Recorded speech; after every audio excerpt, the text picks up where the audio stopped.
Hi everybody, Dacob here. Welcome back to the Fragrant Bunker. Today we're going to do the top 5 Chanel perfumes for the month of June.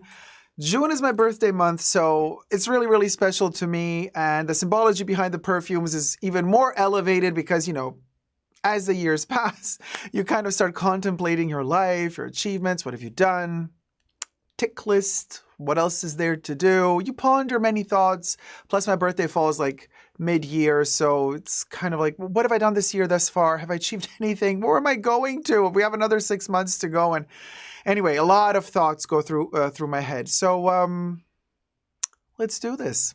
I have prompted my AI bubbles to generate a wonderful camellia garden with pastel camellia colors. Look at this.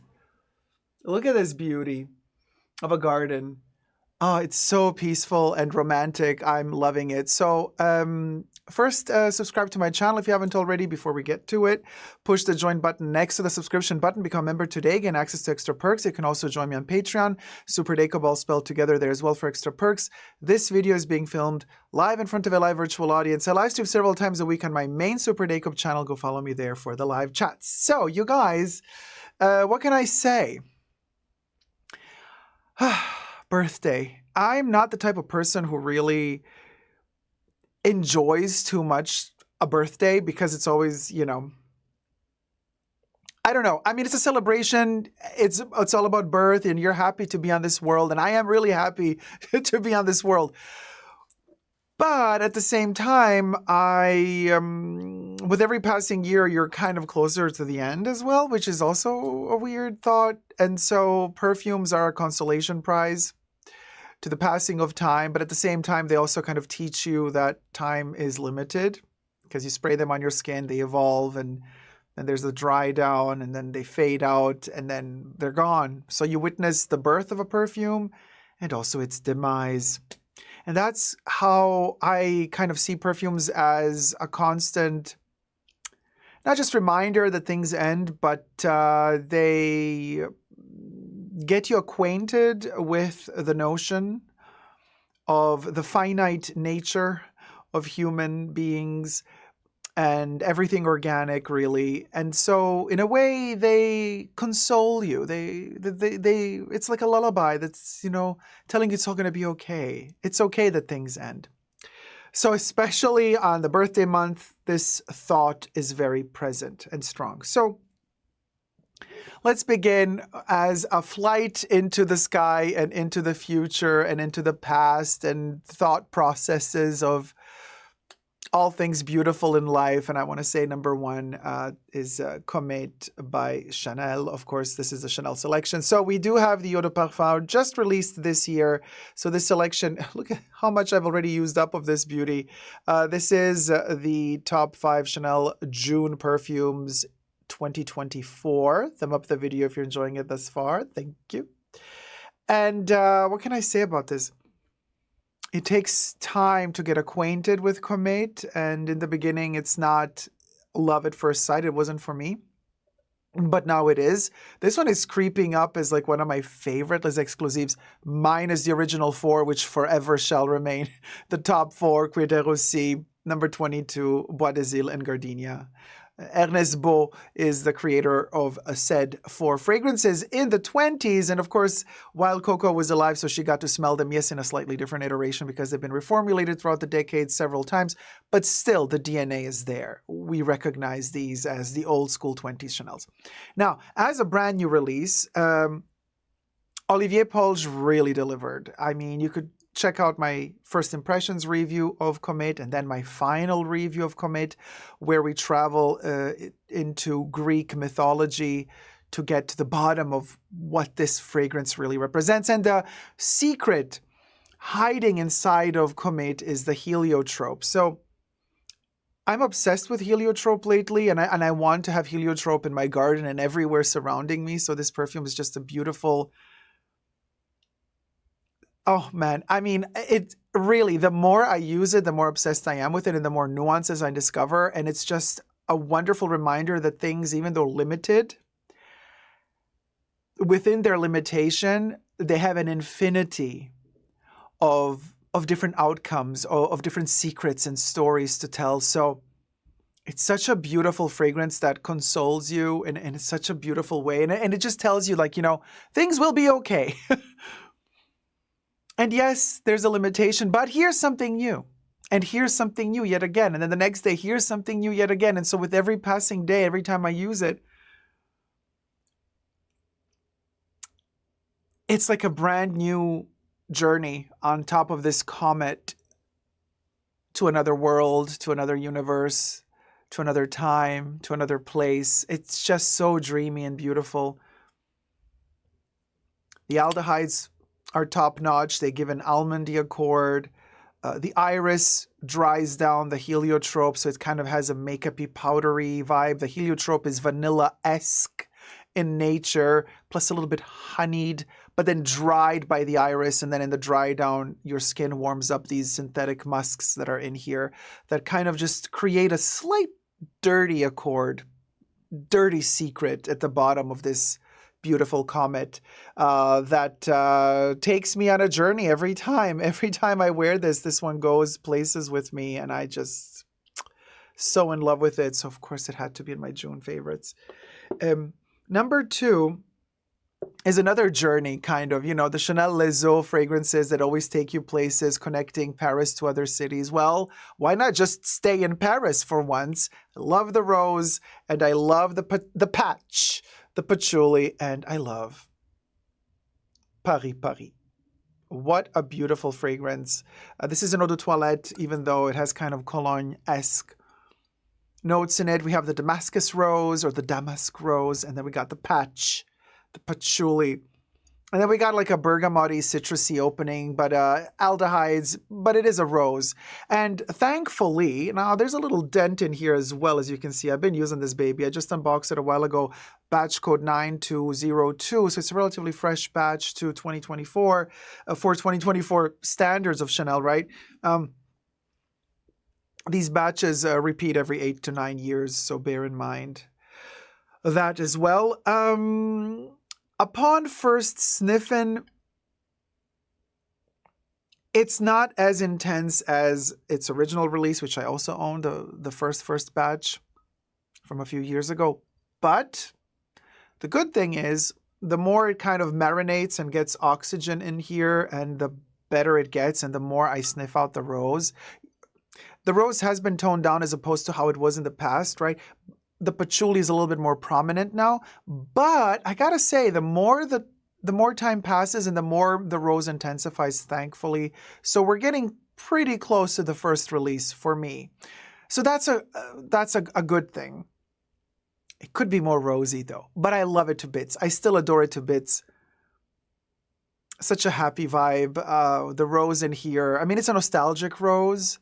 The Walk of Shame rose. Check out my review of Paris if you want to hear about the Walk of Shame of the morning after and what it all means.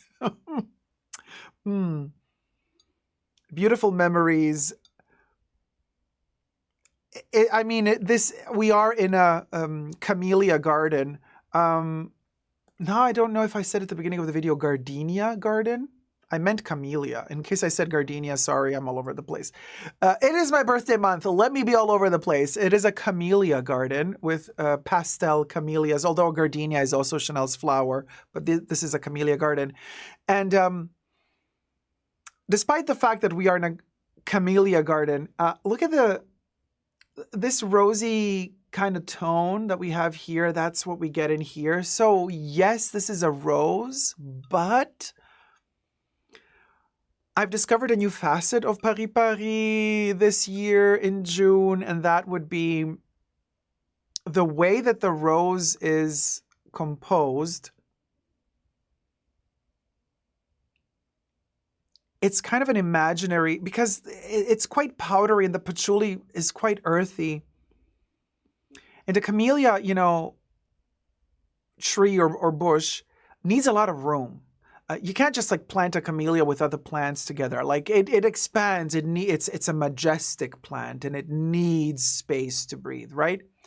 And something about the patchouli, the earthiness in here, it's omnipotent and omnipresent. So it's almost as if in an imaginary way. This is a fantasy camellia. Now, camellia is usually, especially the Camellia japonica or japonica that Coco Chanel loved so much and that we see represented so often within the costume jewelry, is the Camellia japonica or japonica, which is a particular version of the camellia that does not have smell. It doesn't have a smell.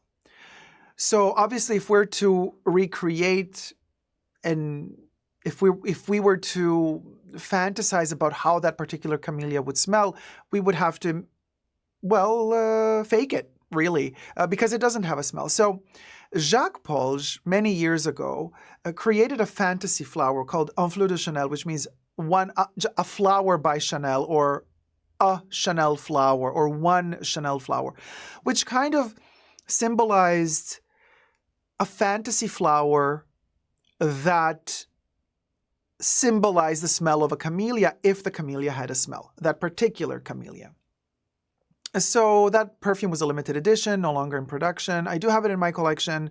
It is a beautiful flower, has lotus in it, amongst other things. It's a green scent, buttery green scent.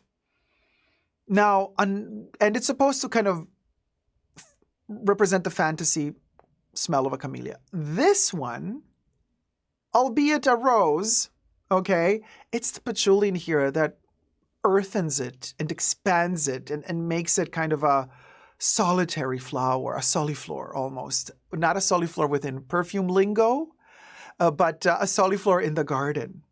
Like the own soli, like solo, so one, unique, Italian, Latin, and then flor, flower, or plant. So it is kind of like a camellia. It smells of rose, but it is a fantasy version of a camellia. It's like a rose mutating into a camellia. That's the vibe Paris gives me, which is a brand new nuance to this fragrance that I had not pondered upon when I first reviewed it. So this is also one of the reasons why I love doing my top 5 of the month Chanel perfumes, because as time passes and as I revisit them, and as I use them more and more, I discover more and more facets. It didn't dawn on me, a couple of years ago when this one was first released, that it actually has a fantasy of a camellia smell in here. But it does. So this one smells like this, like this camellia right here. So it's about transformation. It's about catharsis, alchemy. The cathartic process of the birthday month, very, very important. So such a wonderful journey fragrance, Paris. I adore it. Strangely, though, the body lotion does not work for me of this one. The perfume works like magic on my skin. I adore it. But the body lotion, no. It just goes really synthetic patch. Not in a good way. But this, divine. Almost smells natural in a fantasy way. That's my number 2. Number 3 is always present my birthday month. It's just such a symbolic perfume for me because of the memories of my dad and my mom also being together. I've told this story before, but there was this one particular summer I spent where my dad and I built a bunk bed together and bought the wood, cut the wood, built the whole thing together. It was special, even though very messy. We had a lot of fights doing it as well. It was not all easy. My dad loved me a lot, but he was not an easy person to handle sometimes. But we managed to build that bunk bed. What a great memory. And that entire summer, I was doused in Cuir de Russie. Back then, eau de toilette. Now, eau de parfum. I love the current concentration formulation. Even though this is not the youngest batch, this is 7401, the batch code, 7401. So it is 2 years old. And I use it kind of sparingly. I do have a 200 ml bottle as well. My 75 mils, I kind of keep them. If I want to freshen up my fragrance throughout the day, I would put a 75 ml in my bag when I'm, or on the go, or when I'm traveling. Although these glass bottles are quite heavy and thick, so it's not it's not the lightest thing to carry. And proportion-wise, I do prefer the thicker 200 ml bottles. I wish they kept these proportions for the 75 mils, but at the same time, I'm kind of okay with them being so slender and long because it makes them easier to, put in the bag rather than having the stumpier version and small. Although aesthetically, I think the proportions of the 200 ml bottle are more appeasing to the eye than this elongated version of the 75 ml. But hey, it is what it is. Chanel decided for this, and you got to accept what they gave us, right? Chanel doesn't ask for our opinions, ever. They dictate. I am wearing Cuir de Russie today. I'm actually doused in it. So, Russian leather, as the name suggests, if we translate it into English, it is a 20s fragrance by Ernest Beau for Chanel. There's rose in here. We have the rose again, but we do have a suede kind of soft makeup-y rose. There's an irisy vibe in there, violet, hint of tobacco. It's such a soft leather with rose in the background. And then the aldehydes create a sparkly effect that does not allow the fragrance to go too deep to become too animalic. Although older batches of Cuir de Russie, if we go back into the 20s, this fragrance had another punch. It delivered a different type of punch, it had a civety, musky base. Now it's a softer, way more tame. In its extrait concentration, also divine, and I also recommend the parfum of Cuir de Russie. But the EDP is amazing, and you got to let it marinate a little bit. So when you start using, give it a little dent in the bottle, right? You see how much I used up. So now when the oxygen starts kind of kicking in, the juice turns a little bit darker. There's vanilla in here as well. My older batches of the eau de toilette of Cuir de Russie have turned quite brown, like really, really intense gold color. They've oxidized quite a bit. And the top notes tend to go a little bit sour at a certain point. That doesn't matter. When your juice gets a little bit darker, those top notes are fleeting, and then when you hit the dry down, it gets really intense, dark, broody in a good way. I love it to bits. So even if the juice gets a little bit darker, I don't mind the busted top notes. When the juice is this light, you are, in the fresh stages of Cuir de Russie. So if you do enjoy the top notes of it, the lighter the liquid, the more you're going to enjoy those top citrusy, bergamoty, aldehydic notes with a smidge of leather vibe in the background that then kind of, as the fragrance dries down, becomes a little bit more watery and abstract. It's an abstraction of leather, really, if you think about it. I love it because it reminds me of my dad and my mom together. That one summer we spent together building my bunk bed. So this one will forever be my summer June birthday memory. Cuir de Russie. It's forever in my heart. So obviously you can't say no to Cuir de Russie ever, but especially not in June. And it is a beauty right after the rain. In summer, when there's like one of those classic thunderstorms, those summer thunderstorms that last only 10 minutes or only 30 minutes, and then the sun comes out all over again like nothing ever happened. That humidity in the air, and then you wear this. Really, the memories it brings. Oh man, I have a vivid vision of the trees and the foliage. And there used to be a church in front of my old house, and that the stained glass windows in that church. Oh man, 3 p.m. in June, 3 p.m. The sun would be on the other side of the church, and it would the rays of sun would filter through the backside of the side of the church, because I was on the other side of the church. And because those stained glass windows were like on both sides of the church and they were humongous, the light would penetrate through the side of the church, through the front of the church, into my bedroom. And and then there's trees in between, right? So the leaves of the trees would move in the breeze of the wind, and then my entire room would light up with this with these incredible colors from the stained glass, right? With red, blue, gold. And the leaves would create a cacophony of shadows just playing, reflected on the walls all over the room. And then Cuir de Russie.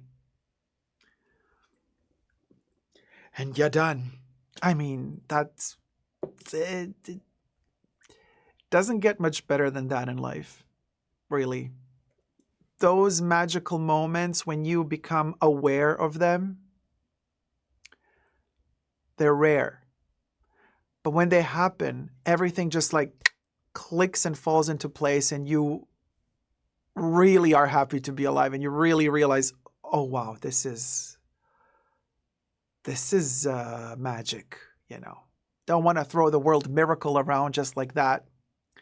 But it has a flavor of something miraculous, really.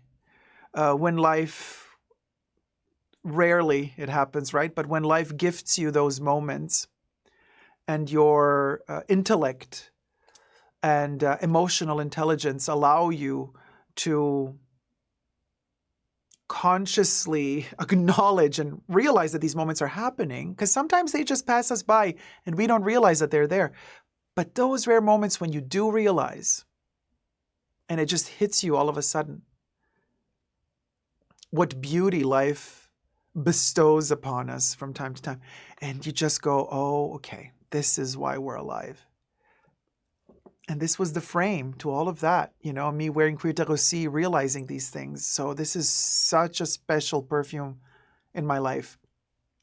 So there you go. That's number 3.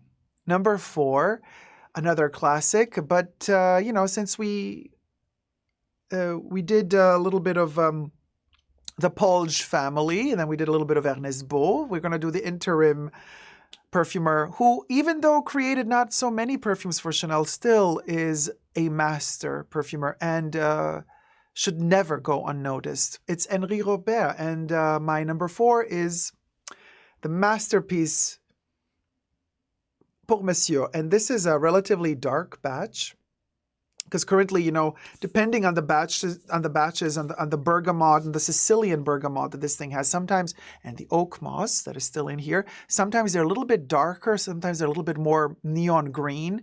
This particular batch is 5303, so what, 4 or 5 years ago? And it is a fingerprint magnet, my apologies. But this little beauty here is the Eau de Toilette, and it is Henri Robert's iteration. Oh, and it turns green on the side, and the green screen makes it disappear, and then it turns a little bit more yellow, brown, gold in the front, so that's why it reappears. Yeah, there's a reason why Coco Chanel, she only did one male perfume in her life.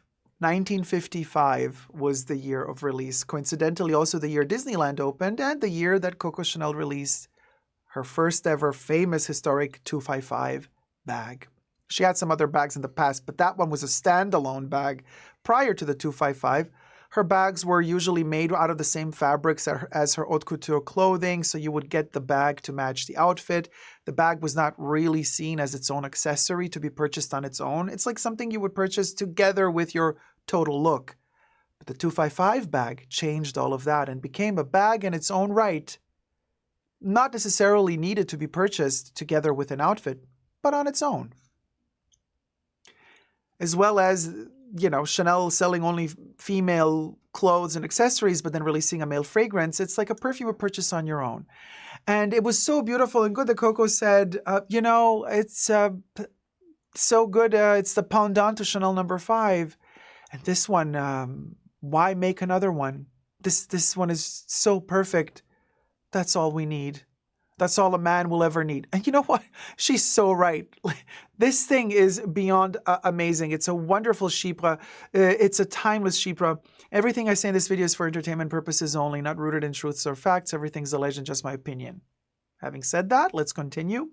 Thumb up the video and subscribe to my channel if you haven't already. It means a lot to me and to the algorithm on YouTube. Thank you, guys.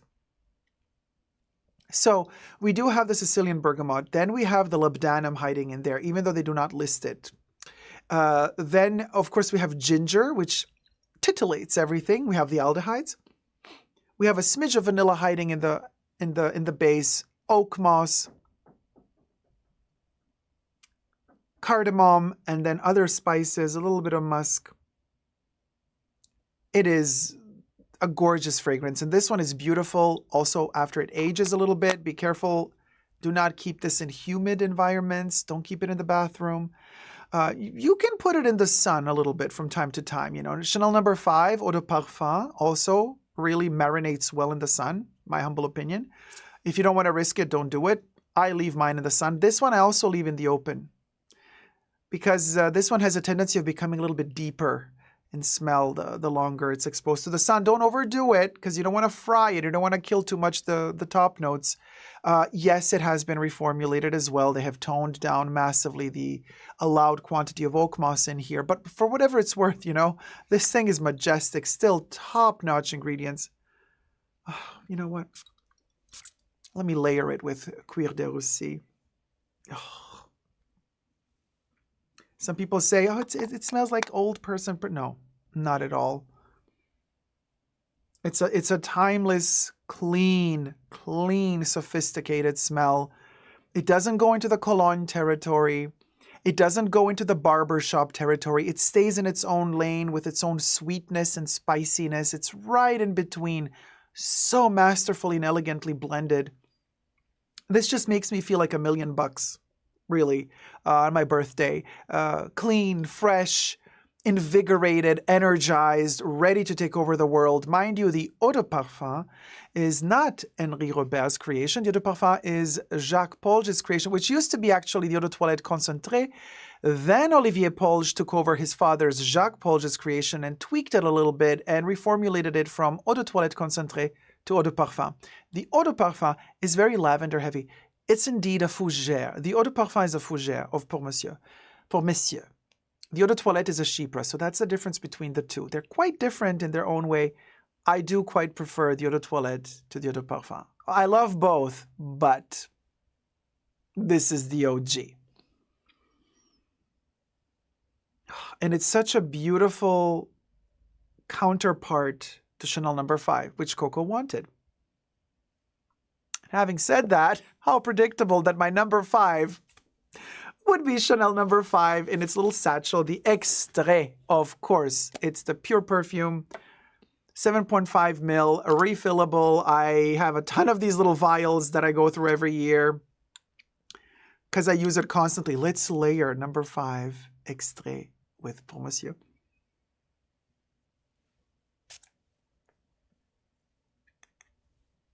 Oh my gosh, is this majestic. Oh.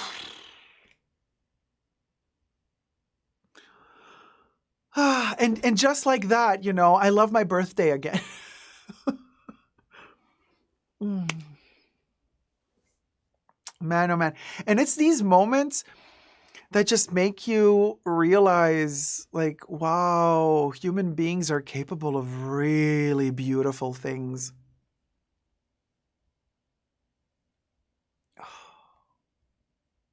And the smell of snow in Chanel No. 5 Extrait, combined with the Sicilian bergamot of Pour Monsieur, it gives you the best of sunshine and the best of winter all in one. And it's just a burst of energy. And you're just traveling through space. You're like catapulted through space. You know what? Let me layer Comate. A little bit more distance, maybe. Just give it just a... Oh my